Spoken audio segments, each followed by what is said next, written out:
It's your girl Nayel back with a new episode this week. I want to thank you all for tuning in to this week's episode. It means so much to me. Unfortunately, we've had some very sad news this week. Kobe Bryant, along with his daughter and some other members that were on the helicopter, if I'm not mistaken, they all lost their lives. And, you know, life is very short. We need to stop taking it for granted and truly, truly appreciate what's going on around us. Sometimes we leave our house thinking like, oh yeah, we're going to come back home. And you never know. That might be your last time leaving your house. So stop taking things for granted and appreciate everything that you have. Without further ado, I'm going to introduce this week's guest, Miss Debbe Louissaint. Thanks for stopping by today. I really appreciate it. Thank you. I'm happy to be here. Thank you. So tell the audience a little bit about yourself and where you're from. I am Debbe Louissaint, born Debbie Janak. I was born and raised in Miami-Dade County. Hey. I'm a Miami Central alumni. I'm a mother. I'm a wife. I have 3 beautiful children, 14, 8, and 6, 2 boys and a girl. My life is like a roller coaster every day because I got to manage my family and work and everything else. But besides that, born and raised in Miami-Dade. So what was it like for you being raised in Miami? Being raised in Miami, when my parents first migrated from Haiti, we live in Overtown. And we eventually moved to North Miami. Okay. So when I came in, you know, being in a Haitian household, our parents are very, very strict. And when I went to school, it was like completely opposite. You know, my friends that I went to school with, their lifestyle was a little bit different than mine. But besides that, you know, I got into some trouble as a kid. And, Who didn't? I know. Who didn't? I was always very boisterous, and I was Debbie. Debbie being Debbie. Debbie being Debbie. So you said you're Haitian. I'm Jamaican. So what are some of your culture dishes? Oh, we have amazing You should have brought me some food today. I know, we have amazing dishes. My favorite is called epina. Okay, Which exactly. What is that? It's a spinach legume, like mixed vegetables with spinach. Of course, everybody know the griot. Mine, Right. When I used to eat meat, it was tasso turkey. Okay, I love the turkey. It's so good. And of course, we're known for making the best rice. Listen. The best rice. Yes, and I'm a rice person, and I love Haitian rice. Yeah. But I can't make it, and I can't ever find the ingredients to make it. So I got you. You got to teach me how to make it. I got you. What was your biggest dream as a child? My biggest dream as a child, I always imagined or dreamt that I was someone that was a helper. Mm-hmm. Like I've always wanted to save somebody or help you, you know, as much as I can. And my dreams and goals as a child was to become an attorney. Mm-hmm. That was one of my dreams. I've always wanted to be an attorney. It was mine too for a little bit until I realized how much schooling was involved. And I was like, yeah, this gotta go. This gotta go. This ain't for me. Yes. But yeah, I always wanted to be an attorney because I always wanted to speak for people. You know, I'm always a spokesperson. Like if I see someone in trouble, I'm over here, I'm ready to debate. Like I need to help this person. They don't know what they're doing. Let me help you, please. So yeah, I've always wanted to be an attorney. So what is Debbie doing in her spare time for fun? Fitness. Yeah. I love working out. I love running. It's a way of me distressing. It's therapeutic. Yeah, therapeutic, very therapeutic. So physical fitness, and it's been a new hobby of mine. Well, not new, for the past 3 years. Prior to that, I loved the water. Anytime I could be in a pool, the beach, I love the water. But yes, physical fitness is my thing now. I love working out and running and training. See, I had problems being committed to this stuff. Do you have any advice for me? For fitness? Yes. You have to learn to love it. Okay. You have to learn to love it, and you have to figure out what best fits you. You know, not everybody is into weight. Not everyone is into running. You have to know what makes you, you know, it works for you. Boxing, swimming. You have to know, how can I say it? You have to make it work for you, basically. Make it work for you. So you're going to enjoy it if you make it work for you. So how do you, it's I feel like fitness is a very, you have to be disciplined. Yes. So how do you find that within yourself to be disciplined to go wake up every morning and go work out? Like I said, it's therapeutic to me. So it was a way of distressing. So it's like I made it something that I need. You know how you need food? Right. I need to work out. I need to release the tension somehow because we go through so many things in life, and it's a good distressor for me. So once I wake up in the morning, I have my workout for the hour, I do my thing, it's like I'm ready to go. I'm ready to go. So it really energizes me. It gets me mentally stable, prepared for the day. So it's something that I need. It's not a want for me, it's a need. So what would you say is some of your strengths and weaknesses? Because it seemed like you're very disciplined. My strength, I believe, is my drive. Okay. I have a drive. Like, if I'm set out to do something, I'm going to do it. I'm going to do it. I'm going to find a way to do it because I just have the drive. Whenever I have a passion for something, the drive is there. So I think my drive is my strength, one of my strengths. And my weakness, I can say this, I can come off very aggressive. It's not intentional, but when I'm passionate about something or if I'm discussing something that I'm passionate about, I'm in it. So someone might feel like, oh my gosh, she's so aggressive, or, It's just that you're passionate. I'm about just what you're passionate. doing. I'm Right. not aggressive. I'm just passionate about what I'm talking about or what I'm doing. So it might seem that I'm aggressive, but I'm just focused and very passionate. So can you tell the audience exactly what your profession, let's just say, was before we really get into that part? Okay. I was a police officer with, I don't want to disclose the department right now. I was a police officer for 12 years in Miami-Dade County. Now I'm currently working with civil rights attorneys in the state of Florida as I investigate their cases and I help them with their cases when any civil rights case come or even unfair labor practice or discrimination cases come in. I evaluate the case. I help them with the case. So that's what I do now. So I'm a police consultant. Okay. So what was life like for you as a cop? Okay. When I first began as an officer, I love what I did because I love helping the community. When I say I love helping the community, I love being that resource. I love being that person that they can come to and say, can you please help me? And I get gratification off of assisting them, with citizens and people in the community. I love what I did, but I find myself within the department, within the system, I found a lot of discrepancy, like bad policing, and I witnessed a lot of things that kind of like turned me off in the profession, and I just couldn't conform. Right, you didn't stand for what you were doing. Yeah, I couldn't conform to an organization that was discriminating against me, and I'm in the department. So imagine the citizens and civilians in the community, imagine them, what they go through, and I've witnessed some like harsh things. One thing I can say that changed my my feel for the profession is we had a case where this guy did a hit and run, and we went to go. He bailed out, and we finally got him in custody, and he was sitting in my back seat, and I was monitoring him because he was intoxicated. And a white female officer, she walks up to the car and she looks at the subject, and she's like, the guy we had in custody. She says, "You lucky I didn't get here first. I would have hung you." The N-word. Not in Dade County. In Dade County, in your county. And I looked at her and I just passed out. Because I'm like, I'm a black female officer and you're gonna disrespect me like this? So that means you have no respect for me. You didn't have respect for the person that was in custody. Like, did you really say this? I filed the complaint, nothing was done. She's still policing your streets to this day.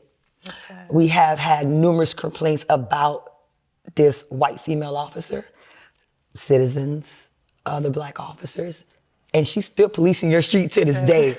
So, right. It was just ever since that incident, it was just, I just looked at police work different, I started really listening to the community and their outrage and understanding their outrage. So with the police department, it was just, the system-wise, I couldn't conform. But helping the community, that was my thing. All for it. I was all for it. Right. So some of you guys may or may not know that Miss Debbie is no longer a cop today. No. She was targeted due to discrimination, if I'm not correct. Correct. Can you please elaborate on exactly what happened? Like I said, growing up, I've always been boisterous. And when I see something that's unjust, I will speak on it. I was not that officer that turned a blind eye. I couldn't do it. I couldn't turn a blind eye. So I would speak out just like with that female officer I did, and with other officers that was that was doing bad policing or violating people's civil rights. I would complain. And I was known for the loudmouth officer that just couldn't conform, you know? So they targeted me. And they'll purge you out the system with minor infractions. You know, they'll find anything to try to purge you out, to get rid of you, while you have officers kicking subjects in handcuffs that's still working on the department. You have officers punching people in the face that are getting acquitted and still working on the police department. You understand what I'm saying? So, but when it's very corrupt. So when you don't conform to what they want you to conform to, and you let it be known that you're not going to conform, they'll find you, target you, and purge you. So what they did to me, I can't go into it too much because of legal issues, but they violated my due process. They just violate their own policies, their own statute. And you wasn't with it. And I wasn't with it. I wasn't with it. And sometimes if when you believe in something, you have to stand for it. You have to stand for it, even if it means sacrificing everything. Losing my job. And a lot of people look at me like officers look at me like I'm crazy. It's not that I'm crazy. I'm just not going to stand for it. Because if they can do it to me, imagine what they do to the community. You understand what I'm saying? So imagine what they do to the community. If they can do me, I wear the uniform. I stand beside you. I am your partner. And you can do this to me, I couldn't be in an organization like that. I lost a lot of respect for the profession. So you're currently working alongside Benjamin Crump, yes, which is the top civil rights attorney today. How has that been going for you since you left the police field? God has been good. That's one thing I can say. Prior to Benjamin Crump, I met an amazing, I can say, because I work alongside of her, one of the best civil rights attorneys in Florida. This woman knows her stuff. She's very confident. She's like a mentor. She lays the platform for me. And she's young. And she's young. I mean, when I look at her, she's such an inspiration to me. And her name is Sue Ann Robinson. I mean, an amazing attorney. And she opened up doors for me and allowed me to even be in the presence of Benjamin Crump, of Ben Crump. And their organization took me under their wing. And I'm learning so much, and working with Ben and watching him, his work ethic is amazing. Like he's there. If something's happening, it's injustice, he's there. He's going to speak out. And I've seen him come here, do a press conference, get on the plane and leave again. Come here. And the same thing with attorney Sue Ann Robinson. They're some go-getters and they work. And I respect it because they look like me. Right. When I worked in my profession, it's like it was so hard for people that look like me to get certain positions, and to see people that look like me making a difference in our community, amazing. So it's been really, really great. I'm learning so much. And they open their arms to me. So it's like I couldn't ask for more. So as a child, you mentioned that you wanted to be an attorney. Yes. Did you ever get to go to school for it? I am an aspiring attorney, and being around, and one thing I did learn, your surrounding dictates where you go in life. Amen. As much as we don't want to, as much as people say, oh no, but your surroundings will dictate where you go in life. And I want to be an attorney. I've always have. I just took other routes and not going for my dream. And now God is allowing me to go for my dream, and watching them has motivated me so much to do so. And it's funny because you didn't want to be a cop. No, it was, you just ended up there. It was, I knew I wanted to be in the legal field. And prior to me even being interested in the field, I just want to do something that I can help people. That's all it was, something to help. So when I got into the organization, it was nothing. The expectation, the honor, the badge was like, wow, it's everything to me because of the job in itself, the description. You're here to help. They're calling for your help, So the profession being in the profession had like, oh my God, it hurt me so much because I held it to a high standard. standards. I mean, I think my expectations is what affected me because I would look at an officer and give them like the utmost respect, like the highest They didn't look expectation. at you like And they that. never looked at me that way. I know they did it on the department because I spoke out, you know? But yes, hopefully it's gonna be real soon. I'm working on that now. And I'm ready to go to law school. I just finished, I'm in my internship now, finishing my MBA. And I'm praying to God that it happens. I know it's gonna happen because I feel it. I feel it. I think I'm walking in my purpose now. And I feel as though sometimes you get put on certain journeys just to experience certain things, just to direct you back to where you originally wanted to be. Yes. And look at you today, from a child you wanted to be an attorney, and now you're actually walking in this path. And, you know, I wish you the best on that. Well, throughout the situation that you are currently facing, exactly what justice are you fighting for?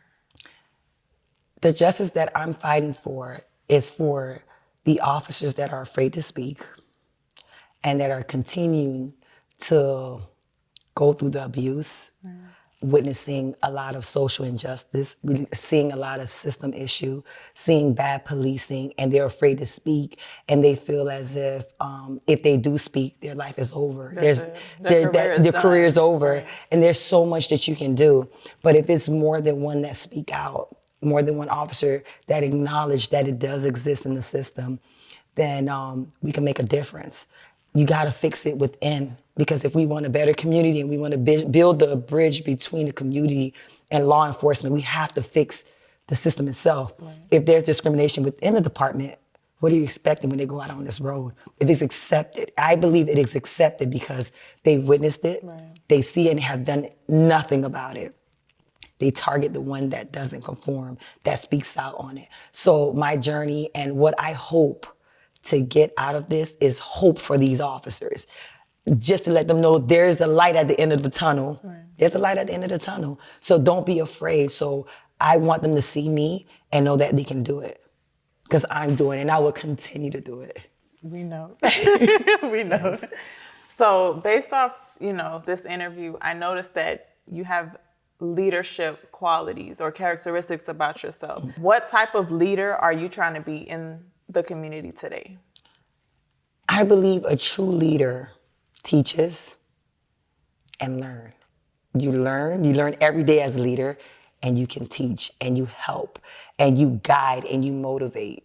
You know what I'm saying? You educate. You don't not receive. You know, a lot of people feel like a leader's supposed to just give. You're supposed to receive and learn from whoever it is that you're mentoring or in the community. Leadership is a person that take charge and know when something is not right, evaluate it, confront it head on and teach people how to confront it and manage it. And with leadership, there's so many different type of leadership. Everybody have different type of leadership skills. There's leaders that don't even speak. There's the silent leaders, and they're amazing. You know, there's the leaders that can stand out and speak. Those are those leaders. And I feel like I'm that leader where I would speak, I would be vocal, and I'm not afraid. I'm not afraid. I'm not afraid of the backlash.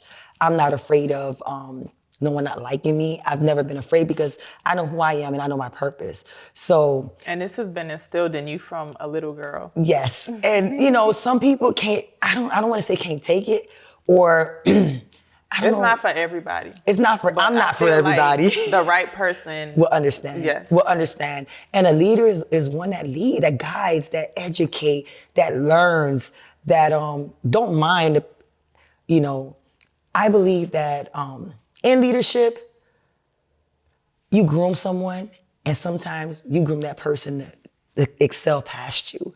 It's not, I'm here and you're here. No, I'm gonna teach you.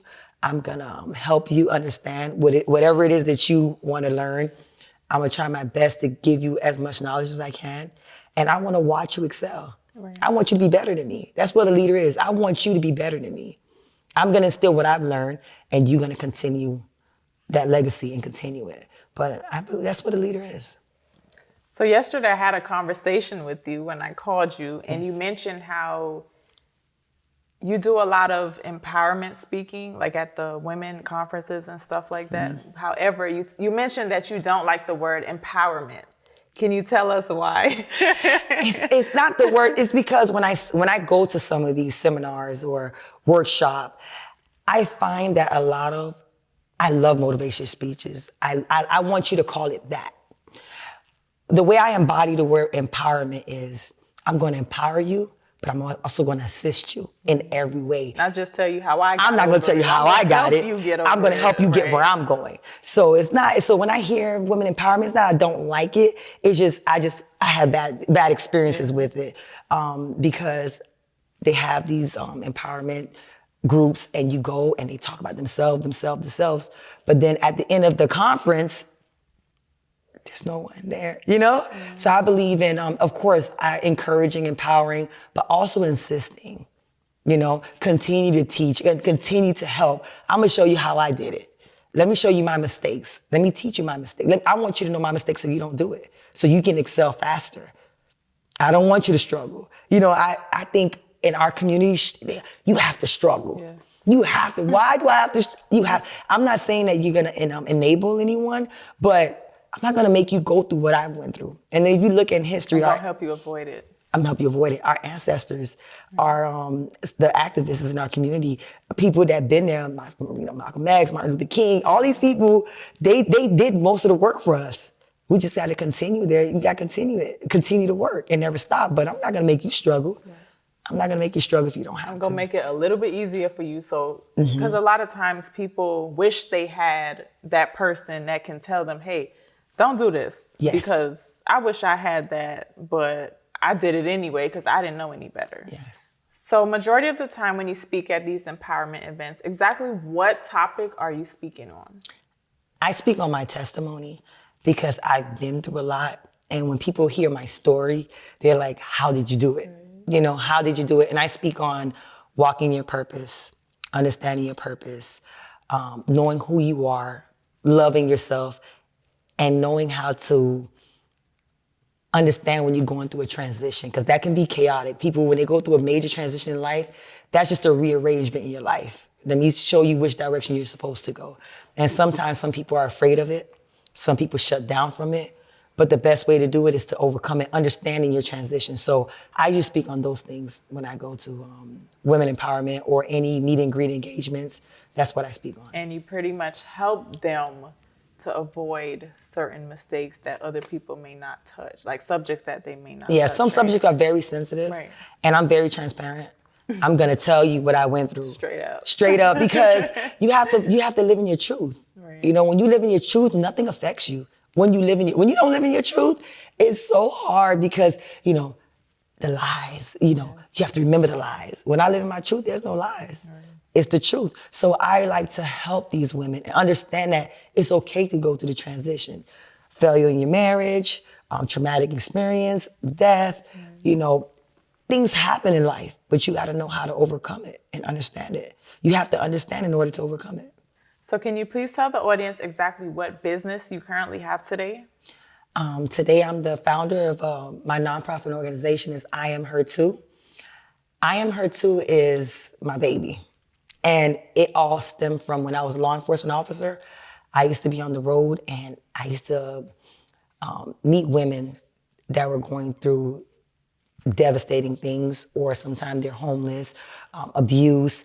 And there's so many resources out there that they don't know how to get in touch or get to. So I used to use my platform as an officer and I'd call, listen, I need this person help. And when you just say that you're an officer, these shelters or organizations are ready to help. Right.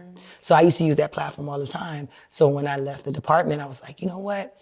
I want to create a resource center so women can reach out to me, and I help with legal services, domestic violence issues, sexual abuse situations. I also assist with getting them in contact with the right, like a therapist, the right person that can assist them. I also do financial literacy. So anything that you need assistance with, I will look and I will help you find it and make you get in contact with that organization so they can better assist you. So that's my nonprofit, and it's called I Am Her Too, because I can be her too at any time in my life. So that's my nonprofit organization. Okay, so do you have any upcoming projects that you're currently working on? Yes, I do. I have Street Justice with the Beacon because I am the beacon of justice. I'm the light of justice. Street Justice with the Beacon is an upcoming podcast that I'm working on. And a lot of us in the community don't know how to interact with law enforcement officers. I want you to make it home. I want you to make it home. I want to address these issues with these bad policing. I want you to survive these encounters. And, I want you to be very proactive, not reactive, but proactive, and and understanding and recognizing when it's bad policing and how you can help you save yourself. Right. So the Street Justice is going to speak on justice. And I want everyone to reach out to me, DM me, send me messages and ask me questions or even give me scenarios.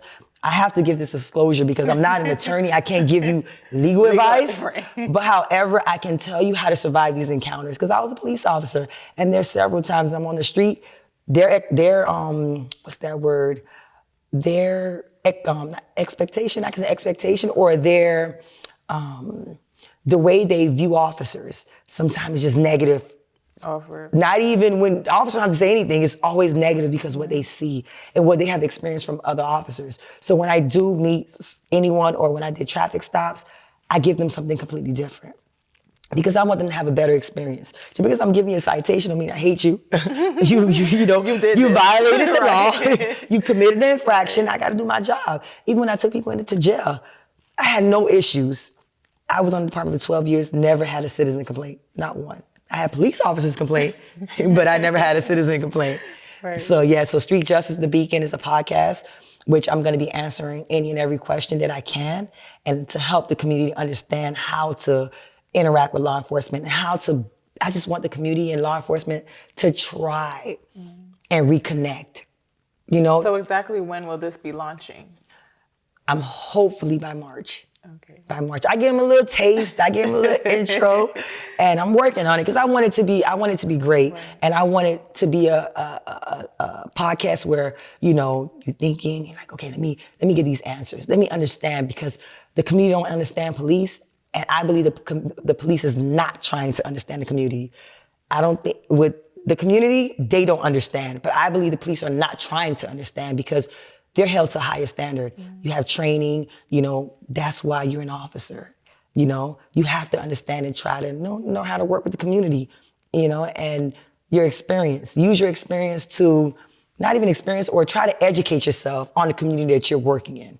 Not just going to that community and policing. You can't police every community the same. There's no way. So how can they go about listening to your podcast come March? Come March is going to be The Beacon of Justice. Hopefully it's on Spotify. I'm trying to get the platform there. And as soon as it's there, I'm going to have it at The Beacon of Justice at my Instagram. And I'll let everyone know when it's going to launch. She going to let y'all know. I'm going to let y'all know. So before we conclude this interview, we're going to play a little civil rights activist game. Okay. Because I know you love this subject. I love it. Okay. So who would you rather have fought alongside, Rosa Parks or Dr. Martin Luther King? That's a hard one. But I would have to go with Rosa Parks. Rosa Parks, why is that? Rosa Parks is who I am. She stood for what she believed in. She knew it wasn't right. And she was not going to conform to what society was at that time. She had to take a stand. And that's me. I would have loved to have been there because I believe I embody who she is. And what she stood for. Right. Yeah, what she stood for. She stood for it. And she's like, listen, this has to end today. I'm stopping it. I'm tired. I deserve to sit in this seat. I'm not getting up. And that's how I feel. I deserve this. I'm not getting up. I'm not leaving. I'm not walking away from it. I'm gonna face on. I'm gonna go ahead. Enough is enough. Enough is enough. I'm gonna do this, and I'm not gonna stop, and I'm not gonna wait for anyone to tell me to do it. Enough is enough. It has to stop. So if you had to choose a civil rights leader that you would say you're similar to or more like, who would you say? I would have to go with X. I would have to go with X because Malcolm X believed in empowering Black people, empowering his race. And we were targeted. We was treated so bad, and he wanted to uplift his race and say, we don't have to be equal to, we are probably better than. They want us to believe that we're not equal to. Why try to, and I know people in the integration thing, he was not for integration.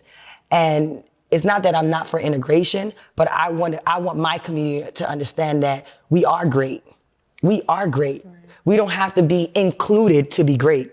We great alone. Right. So that's what X stands for. So I think I have a lot of his characteristics. I believe so. What do you think it will take for Blacks to be more united and realize how strong they really are? History. We have to understand and learn our history and know our history before slavery. Because in schools, that's what they educate us on. Slavery. No, we were kings. We were queens. We were builders.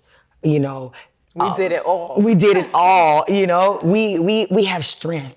They try to take that from us. Take it away from us, because that's the way you empower. You can empower race. That's what's called racism. Right. So I think Blacks need to know where they come from and understand their worth, their value.